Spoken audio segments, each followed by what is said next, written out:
Salut tout le monde, salut Eric. Salut Anto. On espère que vous allez bien. On se retrouve aujourd'hui pour une réaction de combat. On va réagir à 2 combats de Greg MMA. Pourquoi? Parce qu'on a vu qu'il avait signé un contrat multi-fight avec Hexagon MMA. Il va affronter un ancien du Pride. Donc grave stylé, c'est quelqu'un qu'on suit, on aime bien. Donc voilà, on va regarder aujourd'hui 2 combats emblématiques à lui. Donc contre Paolo Filho, immense légende de ce sport, vraiment un monstre de l'époque, et Gegard Mousasi qui combat encore aujourd'hui. Il a combattu les deux, donc on va réagir un peu ensemble. Et voilà, Parti. Magneto. Magneto. Tu veux un petit générique? Donc là c'était au Pride, c'est ça? Et ils ont mis 2006, est-ce que Ouais, c'était... Ils mettent le 4 juin, c'est ça?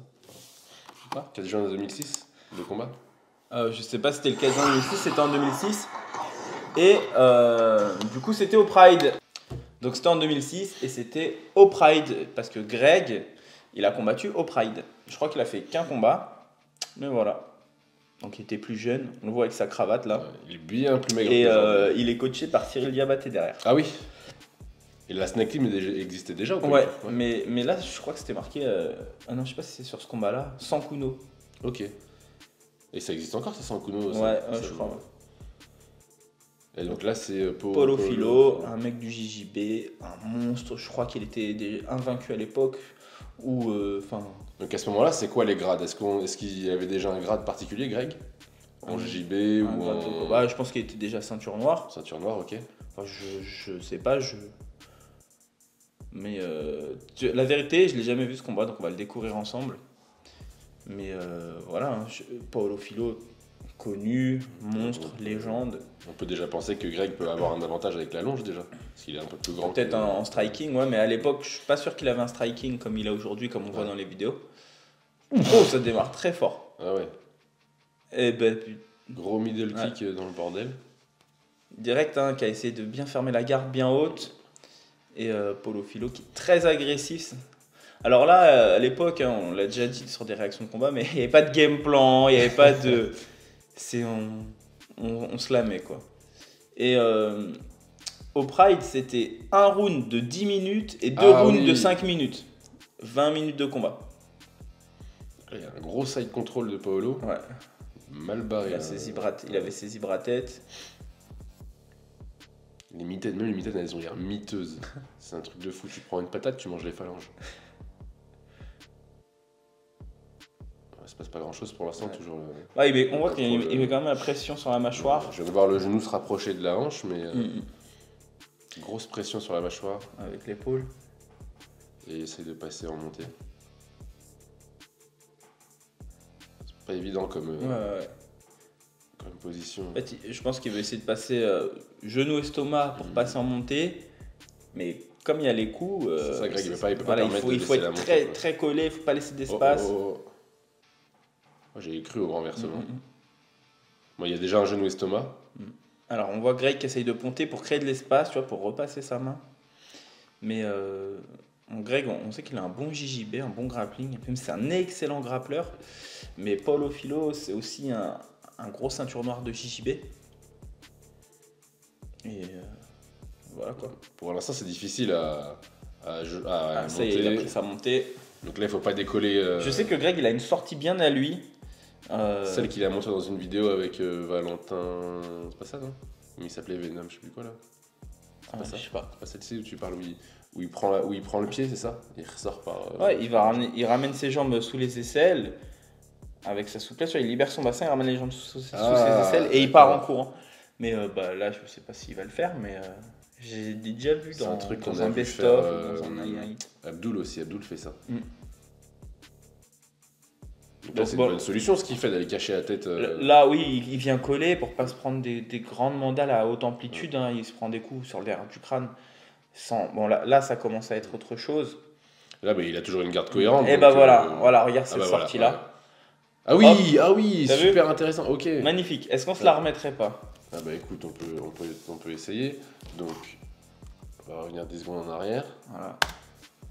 Regarde, il vient Donc là, caler sous les aisselles. Et il fait sa a petite sorti la tête. galipette. Il est parti et en il courant, sort. mais il a quand même mis un genou. Ouais, Tenté de mettre un genou. Incroyable. Et Ty Clinch, c'est ça que ça s'appelle? Ah ouais. Non, franchement, bien. Hein.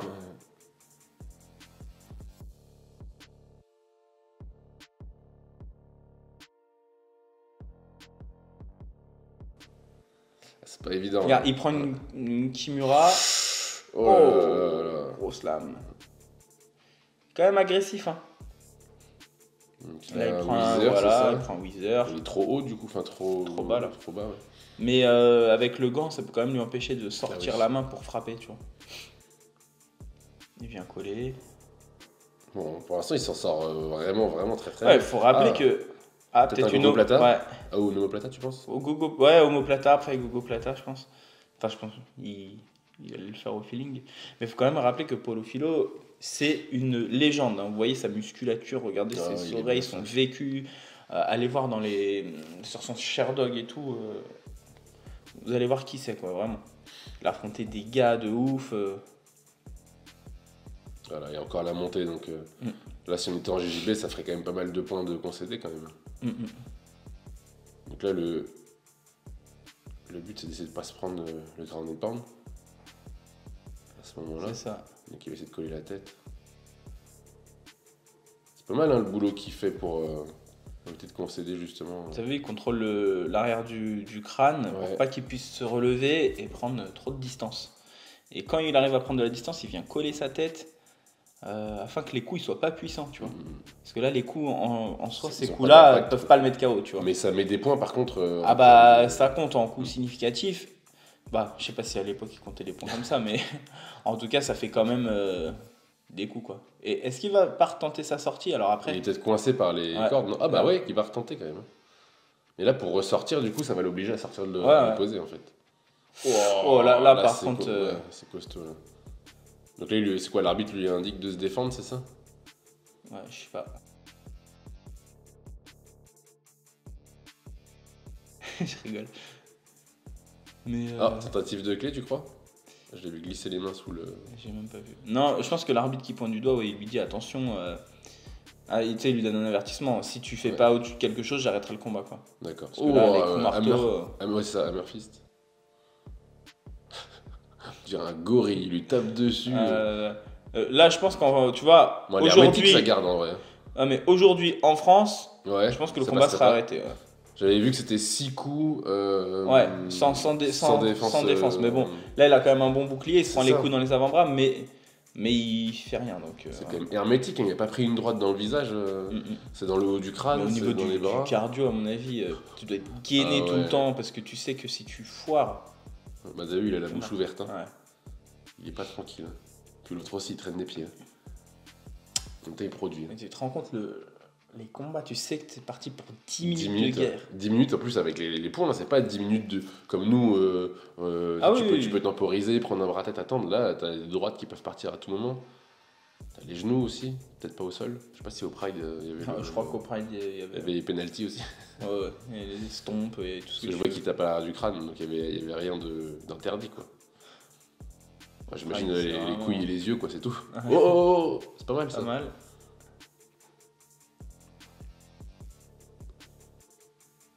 Il va retenter sa sortie. J'aimerais bien qu'il la refasse.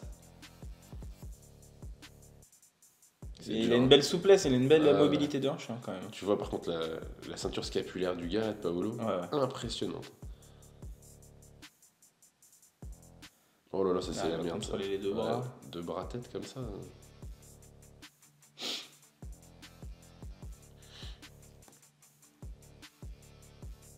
Ah, c'est pas mal ça, c'est ce qu'on a vu. C'est ça. Ouais, sauf que lui, il aurait S-grip. Et puis il a pas pris, lui il est en montée, mais ça peut être une option de. Ah! Alors, est-ce que ça va remarcher? Bon. Il réagit bien, Paolo, à chaque. Même si les coups touchent pas le visage, ça doit quand même sonner hein, à un moment. Puis oui, ça te fatigue. Parce qu'il envoie des coups il envoie quand même des vrais coups, quoi. Il prend, il vise et dès qu'il peut envoyer de la grosse patate, il envoie. Regarde, est-ce qu'il va pas réessayer le... En tout cas, il reste 3 minutes du coup sur ce round là. Mais il a quand même une lucidité de fou. Oh Avec Kimura de la montée, donc ça passe rarement, mais on peut facilement faire une transition sur un Juji. Il a le bras tendu. Ah, donc, là, il essaye de faire ouais. une clé de bras. Donc là, comme tu l'avais dit, hein, ça n'a pas fonctionné, mais ça peut peut-être amener à quelque chose. Il a Mm. réussi à récupérer une demi-garde, enfin un bout de demi-garde. Ouais.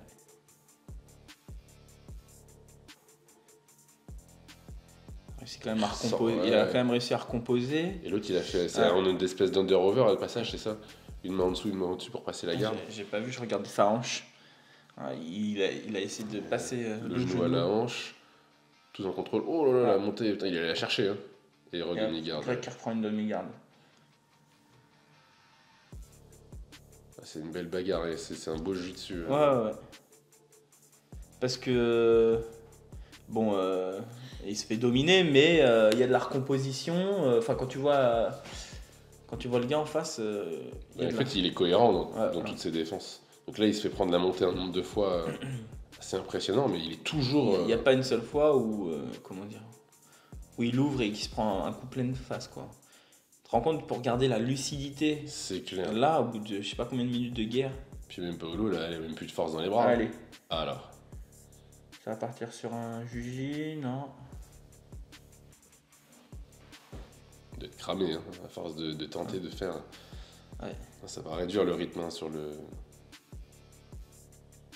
prochain round, s'il y en a un prochain. Les gars, ils sont. Tu m'étonnes. Ça, c'était quelle catégorie de poids, ça, du coup? J'ai vu 183 pounds.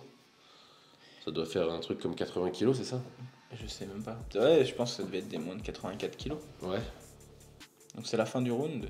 Ça fait 10 minutes là? Bah, il restait 3 minutes, donc. Ah, il lui met une pénalité, c'est ça? Carton vert. Je sais pas. Je sais pas ce que c'est. Si vous savez ce que c'est, carton vert, dites-nous. Non, c'était toujours le premier round. Ok. C'est dommage que ça soit pas affiché. Il reste 1 minute. Bon, on voit un peu le manque de lucidité des deux. Enfin, je pense qu'ils sont bien cramés. Belle balayette. Hein. Donc, pour avoir vérifié, ça c'est moins de 84 kilos du coup, la catégorie.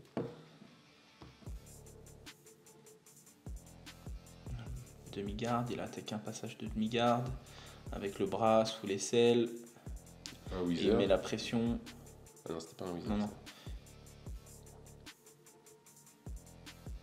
Greg qui a mis une demi-garde d'un côté, un papillon de l'autre. Donc en général, c'est une bonne garde.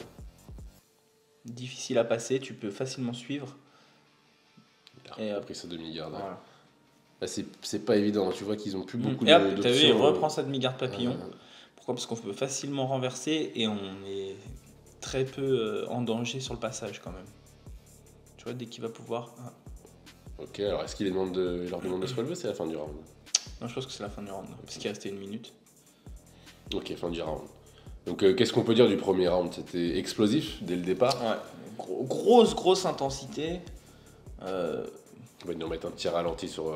Bon, Paulo Filo qui est au-dessus quand même, hein, qui est bien au-dessus, qui a réussi à chaque fois à passer la garde, passer en montée, en cross, mettre des gros coups. Greg, ce qu'on peut retenir, c'est surtout des bonnes recompositions, des belles formes de corps, de la souplesse de hanche et de l'abnégation. Il n'abandonne pas, il continue à se protéger, à garder sa lucidité tout le long du round, même à la fin du round. Il se protège, il ne se prend pas vraiment des coups pleine tête. Donc voilà, il vient de résister sur une clé de bras. C'est vraiment pas mal. Donc là, est-ce que c'est le même temps réglementaire entre chaque round? Est-ce que c'est 1 minute comme, je pense que c'est 10 minutes le premier round, 1 minute, 5 minutes, 1 minute, 5 minutes. Je pense que c'est ça. Allez, on est reparti pour le deuxième round. Donc Bertrand Amoussou et qui a combattu aussi au Pride, Cyril Diabaté. Il a fait le Pride aussi? Ouais. Je savais que c'était un champion de jiu-jitsu fighting. Il a combattu au je Pride. Je ne me trompe pas, c'est ça. Et il a fait le Pride aussi. Ouais. Okay. Et c'est le grand frère de Karl Amoussou. Ah, j'avais un doute justement, ça je savais pas. Ouais. On voit qu'aujourd'hui, Greg a quand même vachement progressé quand on voit ses vidéos. Ouais. Sur son striking, maintenant il a une très belle boxe. Ouais, sa boxe. Là, il essaie un Kakatogiri. Ouais. Je crois que c'est comme ça que ça s'appelle, Kakatogiri. Mais il a pas commencé par le karaté. Si, c'est un ceinture noire de karaté. C'est ça. C'est quoi? C'est le Kyokushinkai, je sais pas comment ça s'appelle. Alors je sais pas quel karaté il a pratiqué, mais c'est un ceinture noire de karaté, ceinture noire de jiu-jitsu brésilien. Enfin. Et là, ce qu'il a fait, je crois que ça s'appelle un kakatogiri. Le Coup de pied marteau. Ouais. Très agressif encore. Et Greg qui avait une bonne défense là. Oh, bien, un bon petit crochet droit. Ah, dommage, Uppercut il a loupé raté. son uppercut. Là, Donc l'autre, on voit que pareil, hein, au niveau striking, c'est pas ça. L'autre, il veut clairement finir au sol. Ouais, difficile de se proler. Greg qui prend une guillotine, mais elle a mal placé. Et donc il se retrouve encore dans le side control. Tu vois, il a la bouche grande ouverte après tous les efforts faits. Tu m'étonnes. Là, il va travailler sur la Kimura. Ouais, est-ce que ça passe? Il faudrait qu'il mette sa jambe gauche au-dessus de la tête de Greg, tu vois. Pour l'empêcher de s'asseoir. Pour pouvoir avoir un bon levier, le tourner sur le côté et pouvoir faire le tourner un petit peu sur le flanc. Et... Là, on voit Greg défend en tenant sa cuisse, l'intérieur de sa cuisse. Ouais. Et ça a l'air de fonctionner du coup. Hein.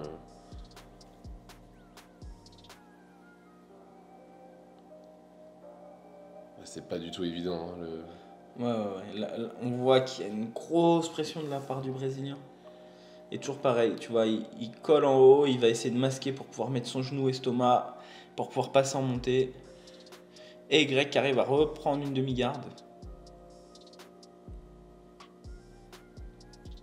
On voit, il a des bras énormes, Paulo Filho, il est monstrueux. Quand tu sais qu'aujourd'hui, Greg, il fait 10 kilos de plus. Ouais, mais j'ai vu des vidéos, il était à 97 kilos. Je crois qu'il est monté à 105 lors d'une vidéo. Il disait qu'il était à 100 et quelques kilos. Non, mais je crois que c'était quand il était, je pense que c'était une blague. Tiens, il reprend son papillon, il avait encore sa demi-garde papillon. En tout cas, c'est un beau bébé hein, quand tu vois la. Ouais. Oh, putain, le trapèze, le gars. Non, il est énorme. Donc là, pareil, il y a un carton vert, je sais pas pour chacun. Est-ce que c'est pour sûrement. inactivité ou un truc comme ça? Je pense. C'est dommage qu'il n'y ait pas d'affichage. Alors, je sais pas si c'est d'époque. Non, normalement il y avait le temps, mais. Tu vois, on voit que les deux ils ont pas un striking de fou, mais il faut rappeler hein, que c'est à l'époque, les mecs arrivaient avec leur style, leur courage, et c'est tout, c'est celui qu'on ressortait vivant en gros. Ça allait pour se tabasser avec les armes qu'on avait, quoi. C'est pas comme aujourd'hui où on est dans une académie, on apprend tout, on sait boxer, on sait lutter, on a un sol. Ouais, et puis je regardais une vidéo de Baki qui disait le MMA, c'est pas du tout la boxe, ni la lutte, ni ce qu'il disait, c'est qu'il faut apprendre à boxer dans la lutte et lutter dans la boxe. Bien sûr. C'est oh, il y a un petit Ouchigari là qui s'est perdu. Ouais. Qui n'a pas marché malheureusement, mais c'est quoi, Uchimata, ça? Non, alors oui, ce qu'a fait Paolo et comment Greg était sur un espèce de Kosoto Gake. Mais qui n'a pas marché du coup, c'est ce qui a permis le Uchimata. Ça c'est une sortie de garde typique, ça, écraser la tête, sortir en montant les fesses. Voilà, exactement. Il va essayer de passer en montée. Eh non, il sort sur un côté. Il lui dégage les pieds des cordes. C'est des ouf. Genre t'as pas le droit de toucher la corde une seconde quoi. Pas passé un bon moment là, ça doit pas du tout être agréable. Le gros front là dans les côtes. Ah, Dan Anderson. Ah voilà, je connaissais pas le papillon, c'est ça. Et une tentative de Kimura. Bon, il est mal barré là pour aller chercher le Kimura là. Il est bien placé lui. Lui il est très bien placé.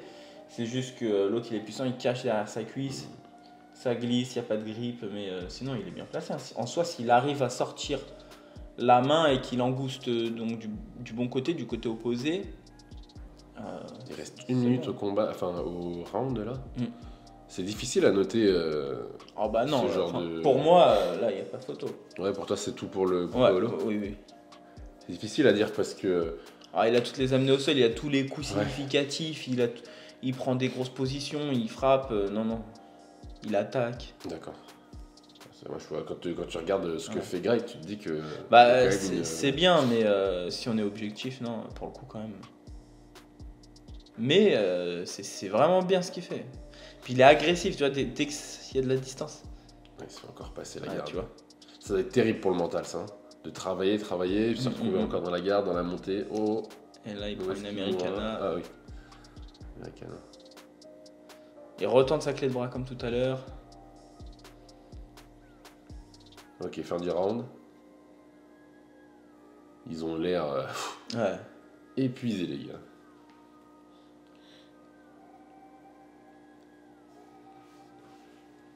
Ah, c'est costaud, hein, comme, Tu comme m'étonnes, type de t'imagines. combat, mais... Tu rentres pour 20 minutes de guerre si les mecs ils abandonnent pas. Ouais, t'as vu, il a un côté tuméfié qui a doublé de volume.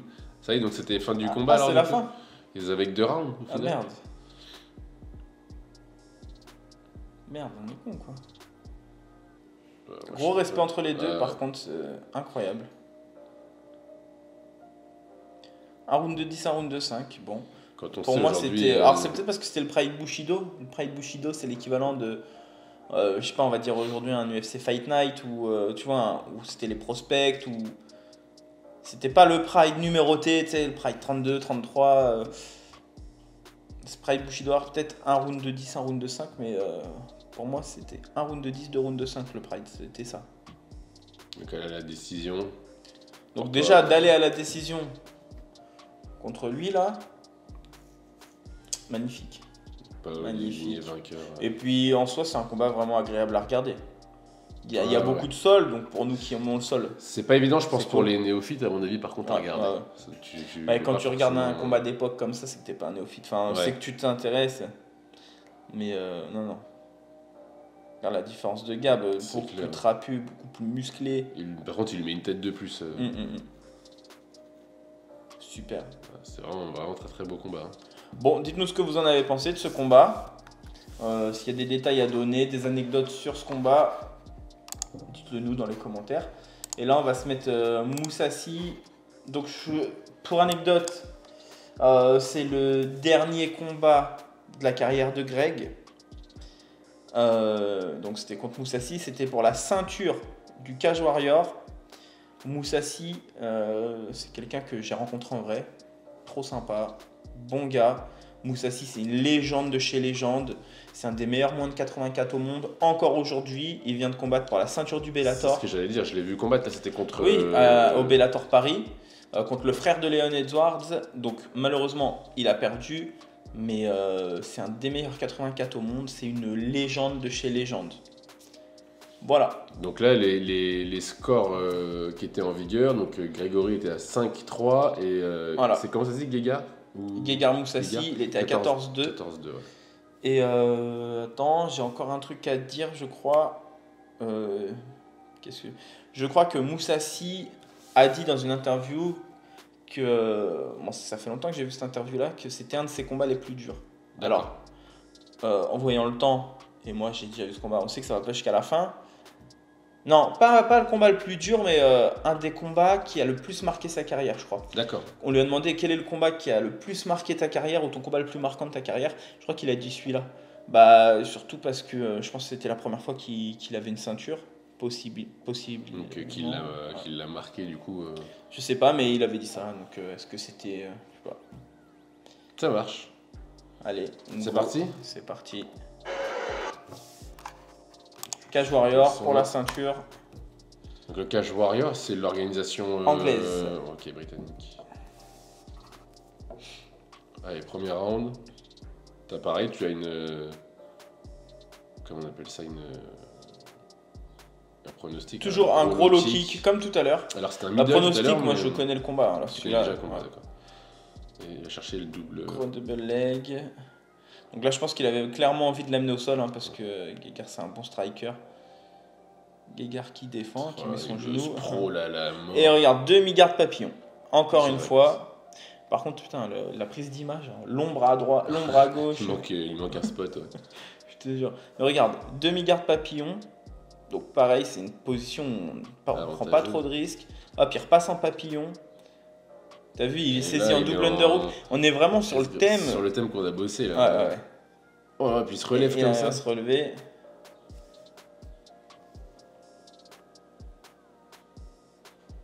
Donc pas ridicule. Hein. Ouais, donc là, le cash control. Un gros stomp sur le pied. Oh, ça peut être, puis petite béquille. Là, le cash control est pour Grégory, c'est ça, du coup. Si on devait compter les points, alors je sais pas comment ça se comptait à l'époque. Oui, bah là pour l'instant, oui. Il lève le pied, il essaie de coller. Oh, magnifique, hein. Belle amenée, T'as ça. vu Je ça sais pas comment ça s'appelle. Mais... Amené au sol, side control. Enfin, garde passé, quoi, on va dire. Il a l'air quand même plus Donc, posé que tout à et l'heure. coup d'épaule. C'est, Regarde le coup moins d'épaule. fou. Je sais pas s'il va recommencer. Oh Boum, la boum. vache. Et puis il tape bien. Ouais. Mets-le au ralenti, s'il te plaît. Alors attends. Au ralenti ou tu veux Non, le voir en arrière. C'est pas un petit coup d'épaule. Oh là là, il le cloue dans le sol. Il lui en remet un deuxième. Ou à moins que c'était le deuxième. Ouais, c'est celui-là. Regarde. Poum. Oh là là. Quand même. Coup de physique, c'est un rugbyman. Quand McGregor il avait fait ça, on avait l'impression qu'il avait révolutionné. Waouh, le mec il a ramené les coups d'épaule. Non, non, regarde. Et ça, c'était quelle année du coup? Parce qu'on a dit 2006 tout à l'heure.